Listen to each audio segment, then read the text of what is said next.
Hey YouTube, this is video number 2 for you coming out. Um, Tonight, I don't really know what I'm talking about. I guess I'm just giving you a little bit more of an intro just to get to know me on a deeper level, just so you can really kind of understand where I'm coming from, and really kind of get to know me because I'm a cool guy, and you definitely want to get to know me. Um, but anyway, yeah, I'm Josh again. I'm from Northern Kentucky, Carroll and Owen counties to be exact. And I grew up on the riverbank of the Kentucky River, which is weird to think that now I live in Minneapolis, Minnesota, in one of the biggest cities in the United States, living the city life of all lives. But I definitely do miss the country. So I did grow up on the riverbank with my two brothers, my dad and my mom. My family has a really weird dynamic, but that's not really a problem because it's just how we grew up. Anyway, so grew up on the riverbank, fishing and hunting and doing outdoorsy stuff, but also being around my dad's Volkswagen shop. He worked on Volkswagens for a living, did for 40 something years. And then also, my mom was a nurse from the time that I can remember, probably for around 10 years now. She's no longer a nurse. But anyway, so I grew up in that. I played baseball when I was younger, and then I started playing soccer right after that, and then I fell in love with it, and I played for 8 years until my senior year of high school. So originally I went to Owen County Schools. I grew up there, a very sheltered child within the church, which wasn't a bad thing per se, but I definitely was sheltered and did not see a lot of the world. So as I got older, I really didn't experience a lot other than what I was given. And so then, as I got in, I think it was 5th grade, I started being bullied because I was in church all the time and all of my friends were girls. And so the bullying started. And plus, as you can see, I'm not the skinniest dude. Don't really have a problem with it because that's whatever. That's the way God created me. But I got bullied for being called fat, for being called gay, for just for everything, and it just wasn't fair. And so I was bullied from the time that I was in 5th grade until the time that I was in 9th grade. And then after my freshman year of high school, I really wanted to play soccer, but the school was just too far from where I lived, and so my dad just told me that he would like me to move or transfer to a different school that was closer, so that I could play soccer and that I could drive and all of that. So I did transfer, and ultimately the transfer wasn't just to play soccer, it was really to escape the bullying and also just where I was, because I was just such a sheltered kid. And again, I say it's not a bad thing. So I transferred and I started playing soccer, and I absolutely loved it. I recreated the person who I was into a more fun person who actually loved life a little bit more. But as you learn in life, it's easy to recreate who you are and not really define who you are as a person. So you can create who you are, whether that be style or the friends you hang out with or the things you do, but it's not truly who you are down deep. And so that was definitely one of the things that I did.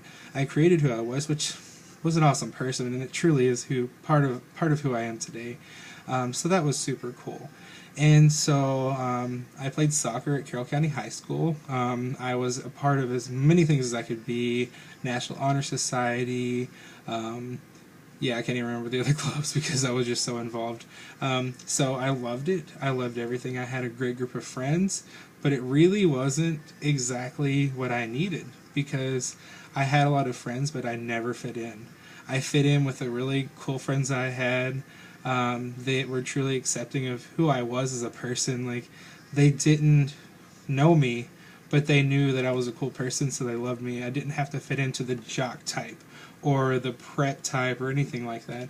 So that was really cool that I had true friends then, but I really didn't hang out with them a lot. And so relationships did grow deeper, and so I did have some friends, and I did date quite a few girls in high school.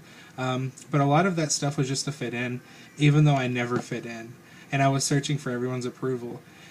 And so then after my freshman year or after graduating from there, I got a full tuition scholarship, woot woot, to Lindsey Wilson College in Southern Kentucky. It's a small Methodist school. So I went there thinking this is going to be great. I never fit in the youth group in my hometown. for whatever reasons. Don't really want to get into that. But I just never really fit in. And so I was thinking, oh, this is going to be awesome. I'm going to a small Methodist school. I'm going to fit in. This is going to be perfect. I'm going to find this true Christian community that I need, and life's going to be awesome. Well, that was a joke.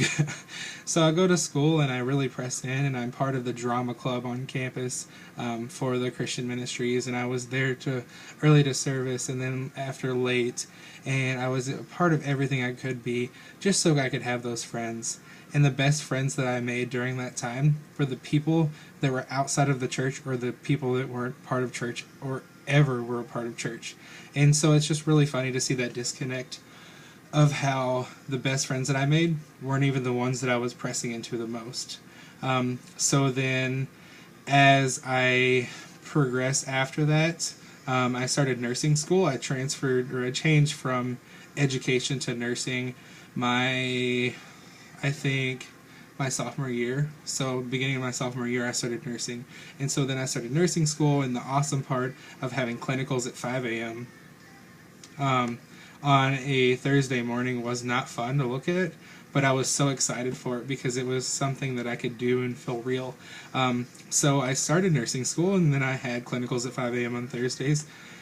So I had to quit going to the Christian ministries on campus. And so when I did that, all of my community fell through with them. And then eventually they pretty much forgot who I was, which is the saddest part. And then as time progressed, even the leaders of the Christian ministries on campus, I'm not going to name names because I'm not mad, I've forgiven, but I just was really hurt by the fact that everyone just kind of wrote me off. Even though I was in nursing school, I was written off. And so people just quit talking to me, and I no longer had that church community. So when that happened, I began to run. And so throughout nursing school, life was fun. It was cool. I was really searching for who I was and for what I was. So it was really complicated and confusing, but I enjoyed it. I enjoyed nursing, and I loved the fact that I wanted to be a pediatric nurse because I worked at the Center for Courageous Kids, which is a camp for kids with physical and mental disabilities and terminal illnesses. And that's a camp in southern Kentucky, Bowling Green, or Scottsville to be exact. So I worked there, and I had the passion to be a pediatric nurse and possibly even go into pediatric oncology nursing, which was going to be awesome. So as I pursued that and just had that mission of like helping those kids out that I worked with at camp, I also on the backside was dying inside because I had friends, but I didn't have Christian community. So I began to party more, and I began to run, and I can't say that life wasn't fun, but I wasn't being fulfilled. And so I did make some of the best friends that I've ever had there, which I'm so eternally grateful for. But I did not have the true Christian community like Christians should be offering, and I'm included in that. I make mistakes and I fail, so I'm not throwing the blame on anyone. So after that, my junior year, I went back to school. I was very rebellious mentally, just kind of sticking it to the man and doing what I wanted to do. And so after I did that, I just ran even more. And so that's when I started getting into sexual acts and doing that kind of thing because I thought that's what I was supposed to be doing. That's what was the right thing to be doing because I just didn't care. I wanted to be something else. I wanted to be me. And so then that hit a peak at the end of my junior year of college, that I had problems with a nursing professor that had been harassing me about coming to class late on time, which was partly my fault, but partly just the unprofessionalism on both sides of the situation. And so, lo and behold, a few things happened, and wrongfully, I was dismissed from the nursing program, or suspended as they called it. So as I was dismissed, that was like a jab in the throat. So I tried to fight it, but the director of nursing was best friends with the person overseeing the case, if you would call it that. So I had no chance. And so in the middle of summer, I